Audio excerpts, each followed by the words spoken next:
of behavior in the life. That was the only conversion.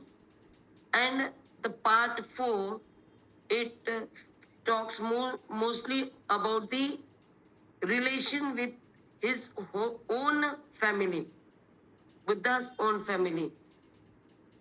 Now, the first chapter talks on that how Suddodana and Buddha meet each other. So it was just after when the conversion of Sariputta and Mogglan was done, the Lord word is used. The Lord stayed in Rajgriha for 2 months. Many people are using this Lord word as Bhagwan. Actually, Lord doesn't mean Bhagwan because it's the British culture, we can say, or the culture out of India that, and also in India, still in Supreme Court or High Court, the judges sitting on that position are called as the my lord. So it is not the God, it is not the place of a God what everyone thinks of, or they say that there is some supernatural power which is been given to the name as God. So that is not the word. So here, Lord means the one who has the authority, we can say, and Buddha has that authority. So Baba Sahib used this word Lord here. Okay. So he says Buddha was staying in Rajgriha for 2 months after the conversion of Sariputta and Mogglan. So when he was residing there, his father Suddodana sent a message that he want to see his son before he died. And thus the message was, the words it is said, this the father sent word to him saying, I wish to see my son before I die. Means before leaving the world, he wanted to see the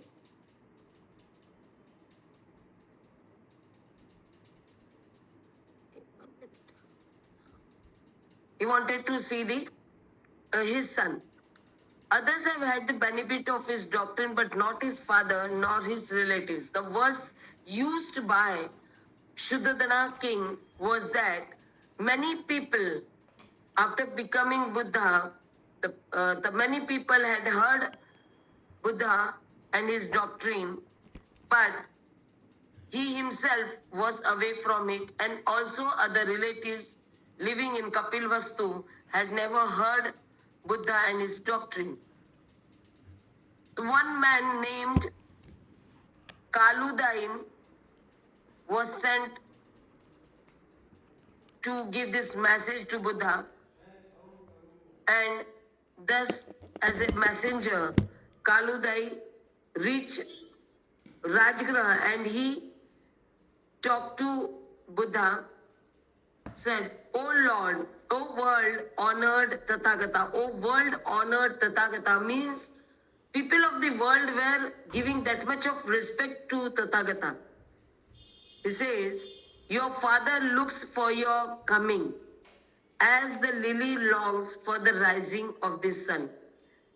So he has given the example of a lily flower which blooms when the sun rises. Sorry. So he compares the coming of Buddha to meet Suddodana by the lily flower who want to bloom and thus waiting for the rising of the sun. And after hearing this message, Buddha consented to his request and start his journey to go to father's house. When Buddha start his journey, he is followed by many of his disciples with him. The Lord journeyed by slow stages, but Kaludain went ahead of him to inform Suddodana. Means when Buddha was it is said that when we to have a journey, it is said for the bhikkhu and bhikkhunis that they should never be in a hurry or never be too slow. So obviously the Buddha is also walking towards the Kapil Vastu in a very proper way, not in a hurry and not too slow. But the acceptance of the request, this message was to be given to Suddodana. So the Kaludain lives in a hurry because they have another ways of reaching or doing the journey. So to inform the acceptance of Buddha to Suddodana, he leaves fast. He goes early to Buddha. After that, as soon as the message is spread in, reaches the Kapil Vastu, it is spread in the Sakyan country, where everyone, someone or the other, they are speaking on the same topic, that Prince Siddhartha, who became homeless and obtained enlightenment, is coming to Kapil Vastu. Every people were talking on this subject. Even the Suddodana and Mahaprajapati went out with their relatives and ministers to meet the son. As soon as they entered the Kapil Vastu, Suddodana and Mahaprajapati with other relatives of the kingdom, they, with also the ministers of the kingdom, they went out to meet Buddha. They saw the sun from afar and they were struck with his beauty and dignity and his luster, and they rejoiced in their heart, but they could find no words to utter. Means the appearance only played such a role in the mind of Suddodana and Mahaprajapati and the other people of the country that they did not find any word what to say. They were so much rejoiced by his appearance, by his beauty and dignity. Yeah, I just want to again make a clearance here that nowadays it is said that the bhikkhu and bhikkhuni cannot go and meet the relatives or they cannot go home. But here the example of Buddha is given where on request he goes and meet them. But many people, those who are in robes, they don't know this, and they, or the other people, those who are not in robes, they feel something different if people in robes go to to meet their own relatives or the parents. So this has to be very clear that as the other people, those are not relatives, they request the people in robe, the bhikkhu or bhikkhuni, in their house or for any function or to give any guidance. In the same way, the family members can also call them or invite them. And this example, in Buddha's teachings, we find that Buddha himself was invited by his father. And it's given there that he wanted to get benefit by the doctrine of Buddha. So when they saw Buddha, the dignity which that Buddha had, how he appeared, was so that they felt rejoiced in their heart, and they wanted to meet Buddha coming very near, but still they kept some distance. Means this is also a part that not too close, not too far. You know, we say of middle path. In everything there is a middle path. So we have to follow here. The family members and all, they were also, from their heart, they were feeling that they were very too near to Buddha, but physically they had some distance between them. Because, why they had some distance? Because Buddha was not their son in practical. Yes, obvious biologically he was their son, but now he was a sannyasi, a muni, and now he was known as the Buddha. Here it is given different names for the Buddha, that the blessed one, the holy one, Lord of truth, and teacher of mankind. See here the word is coming, Lord of truth. Truth is always there for used while giving justice. So when I explain the word Lord, it does not mean any God, but it means who is using the truth for giving the justice. That is when we say the judges sitting on the place of giving judgment.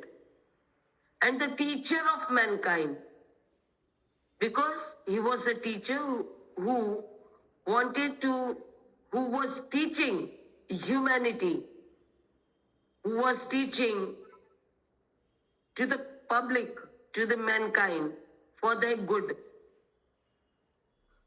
Suddodana, considering the religious dignity of the son, the dignity, how it came, you know, it is the appearance. How it came by religiously, they say that the dignity was there.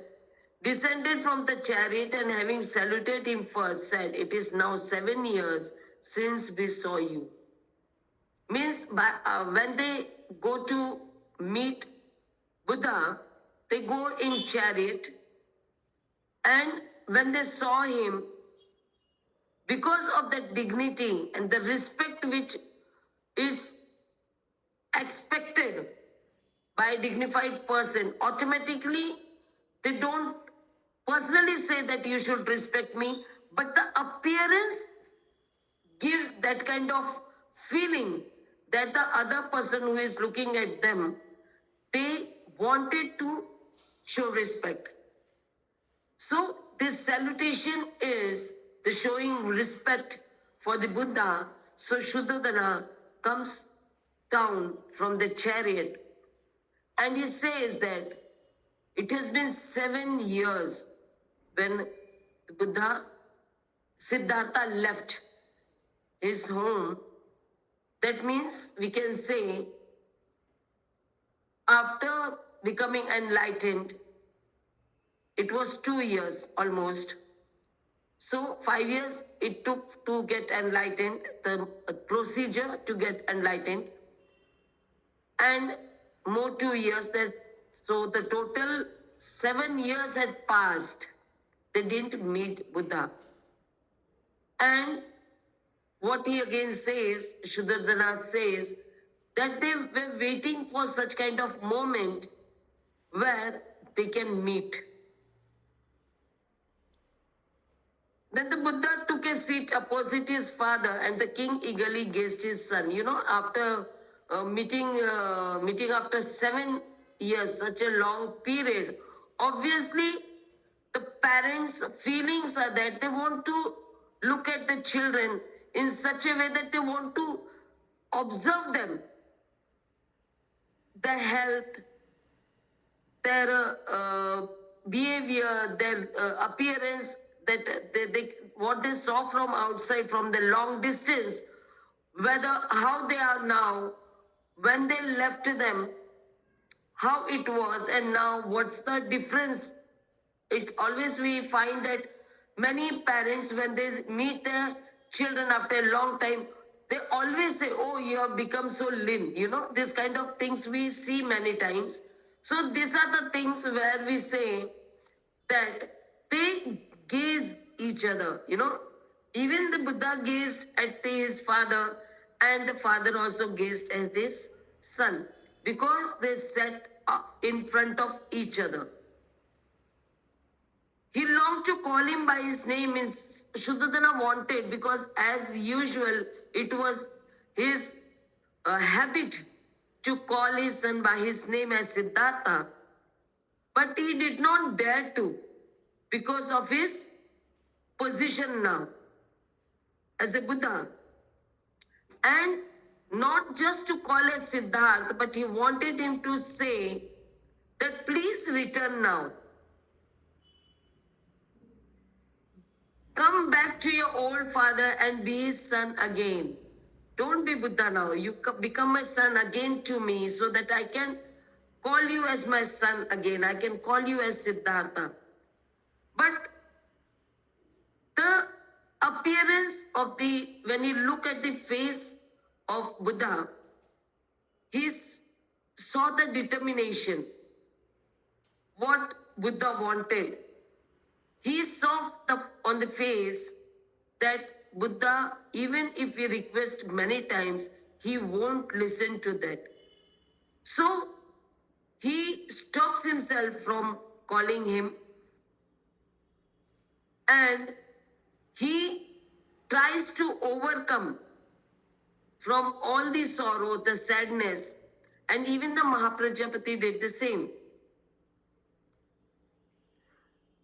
They tried to overcome that sadness of being alone without their son. So, the word is used here. The father sat face to face with his son, rejoicing in his sadness and sad in his rejoicing. He was happy to see him in front. He was rejoiced by that. But also there was a sadness because he was not his son at that moment. He was a Buddha. So that distance was there. And so some sadness was also there in that rejoicing. But he was feeling proud of his son, that his son is the Buddha. And that pride also was somewhere hurting them, that he could not call them his son. But feeling proud that his son was very great. His son had become a Buddha now. But sadness was there. He won't continue as a heir of the kingdom. He won't be living with them, or he won't be his legal heir to take care of the kingdom. So two emotions were going within the heart of the Suddodana and his mother too, and maybe in other relatives too, that they were very happy to see Buddha again. They were very happy to see his appearance. They were very happy to see the position of their son. That is the greatest one as the Buddha. But they were also feeling sad that they cannot say that he belongs to them only as a son. So, still stopping himself, Suddodana says, I would offer thee my kingdom.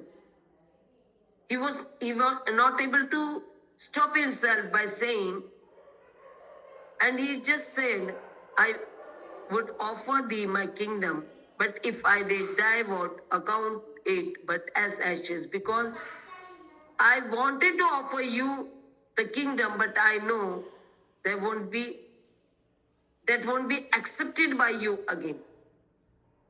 Means he know the answer of Buddha already. And what Buddha says to his father, I know that the king's heart is full of love, and that for his son's sake, he feels deep grief. But let the ties of love that bind you to the son whom you lost embrace with equal kindness to all your fellow beings, and you will receive in his place a greater one than your son. See, this was the teachings of Buddha again. What he says, he is detaching his parents, his father, from the love, and he wanted him to be kind to others too, as he is kind to others. He has to be kind to his son too, because according to him, he lost his son.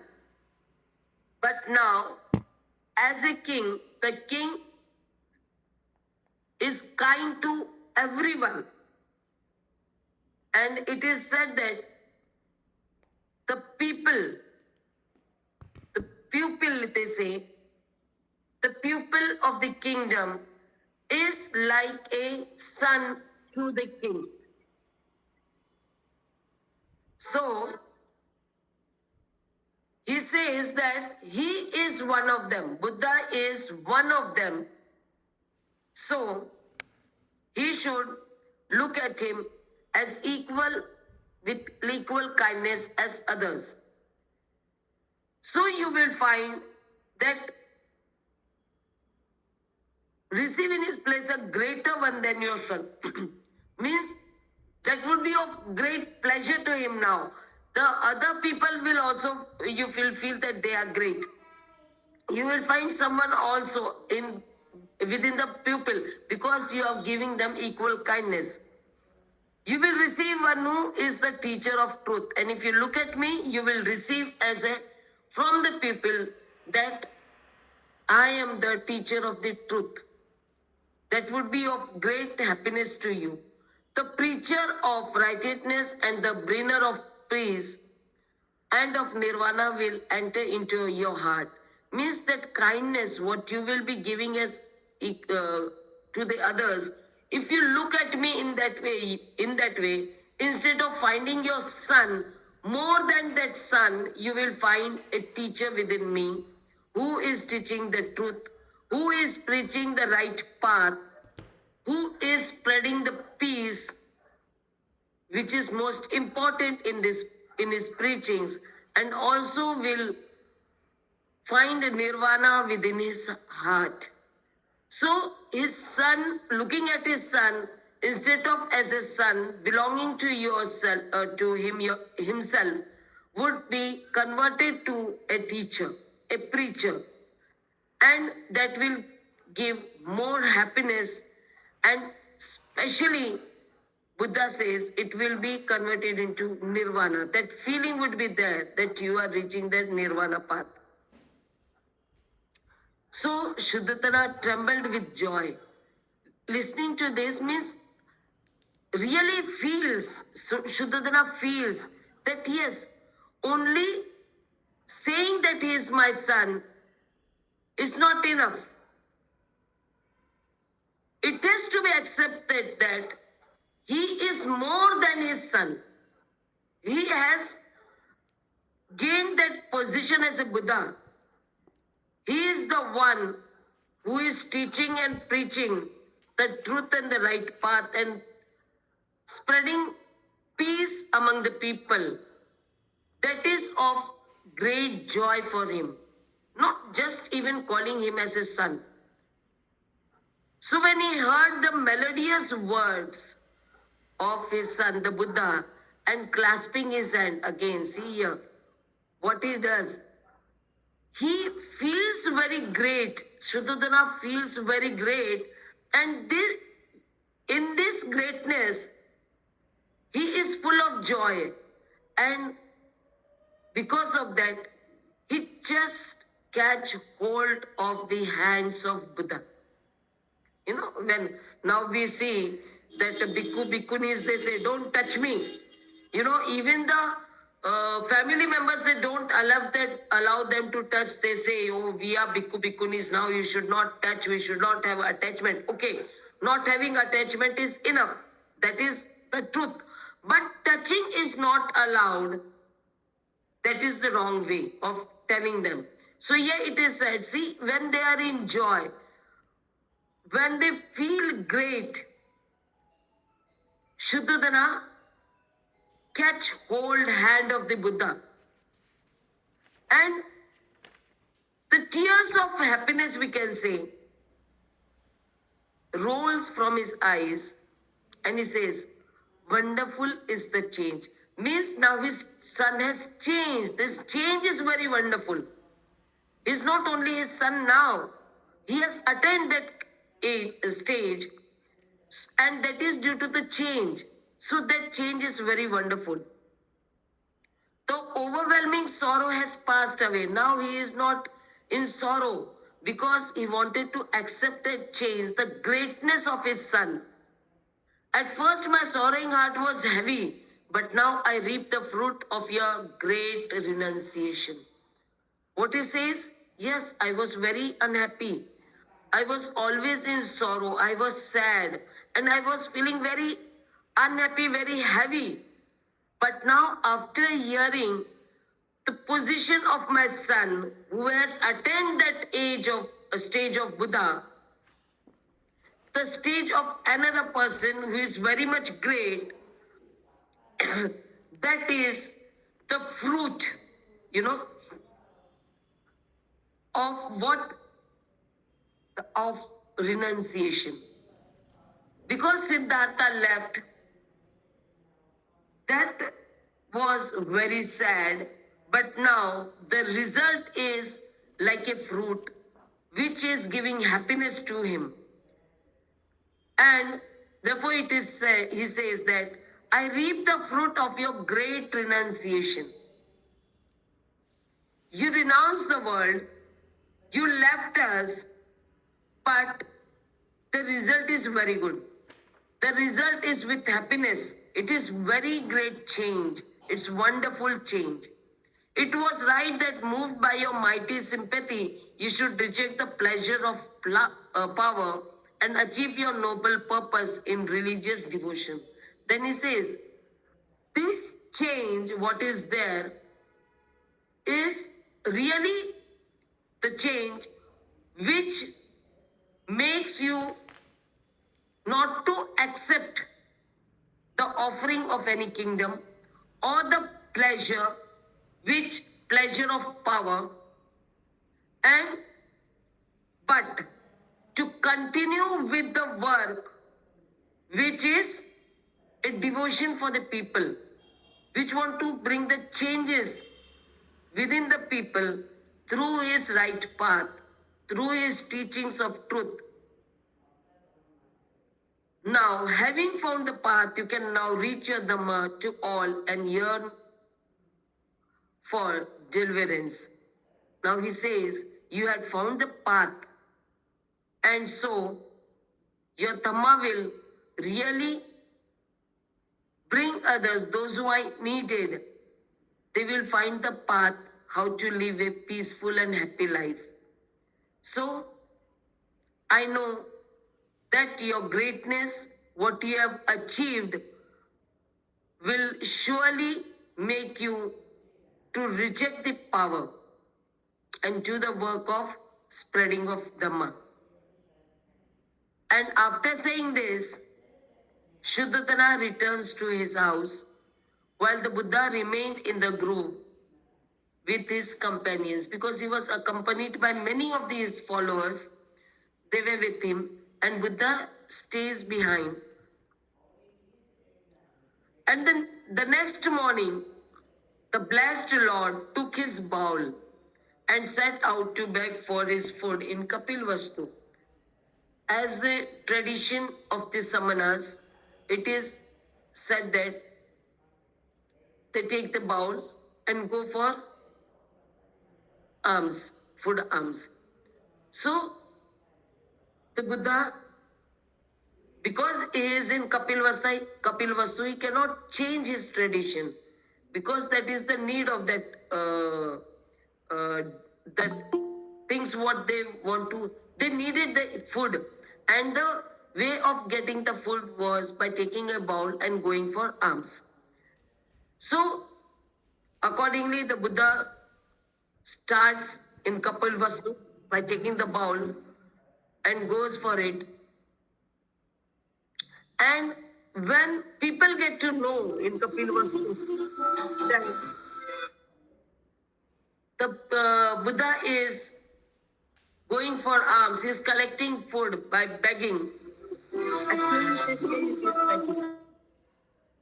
But it is not begging as such, it is the bhojan dana. Okay, because begging means asking for it. But Buddha and his Sangha never used to ask for, they just used to stand with a bowl in front of the house. Those who want to give can give, those who don't want to give should not give. It was like that. They were not asking to give it. So it was not a begging, but these words are being used. And everyone was talking about it, that they were not saying Buddha because they were not ready to accept the new word because they knew him as a Siddhartha. He was from there. He was known as Siddhartha. He became Buddha after leaving the place and after 5 years of leaving that 7 years, 5 years of leaving the Kapil Vastu. So they only know him as Siddhartha and they talk with each other. This news is spreading everywhere like a rumor that Siddhartha is going house to house to receive alms in the city. And it is something new for them. It is surprising for them because they saw Siddhartha in chariot, moving in the city in chariot, not on the foot. So it was very surprising for them. So this thing was a kind of talk within the people, and they were also observing him. They saw him in the as a prince, with all the uh, prince attire, with all the clothes, with all the ornaments in on the chariot. But here he was in robes, and that they compare the robe with the clouds, red cloud. Red cloud are the clouds at the morning time when the sun rises. There are shades of the rays of the sun. And that rays, they color the clouds which surrounds the sun. So they say that the robes are like the red cloud and he holds in his hand an earthen bowl. So they had never thought of even that they can see the prince in such a robe and having a bowl in his hand, which is earthen, which is made of mud. That earthen bowl, that is also very thing unexpected to the people. So they are talking of that. They are seeing him in robes and with an earthen bowl. And also walking on the street where he was traveling in a chariot. He is walking and asking, means he is getting the food in his bowl. This talk, which is like a rumor in the Kapil Vastu, reaches to Suddodana, and he feels very bad again because he does not, Suddodana does not know the tradition of samanas. So he gets somewhat disappointed and he goes to them and he says, "Why are you disgracing me thus?" Means a king's son is asking for food on the road, walking on the road. So he says it's some kind of disgrace for him And he says that you know very well that because he is a king, he can give food to the bhikkhus also, to him and the other who had accompanied him as bhikkhus, the whole sangha, whatever number they are. Suddodana is in a position to give or provide food to each and everyone, those who are with the Buddha. And the Buddha says, this is not the custom of my order. This is talking about the Samana's order, the tradition of the Samana, the custom of the Samana. And Suddodana is not convinced. He says, but how can this be? You are not one of them that ever begged for food. Means again, he is not ready to accept that how can his son go for asking food or begging food? So you're not that kind of a person. You're not grown up as like that. But again, Buddha tried to convince him, yes, father, you and your race may claim descent from king, because the king, the kingdom, people living in that kingdom, the people living in the palace, they have that kind of custom Amma! of having Amma! lavish lifestyle, providing food to others, providing the needed things to others. But he says, his descent is from the Buddhas of old. Means he talks of the tradition of Buddha, the customs of the Buddhas. That means earlier stages. And they say they always lived on the food provided by others. And they always lived on alms. Suddodana was now, had no reason, any other thing to say about it. And so, again the Buddha says, it is customary when one has found his hidden treasure for him to make an offering of the most precious jewel to his father. Suffer me, therefore, to offer you this treasure of mine, which is the Dhamma.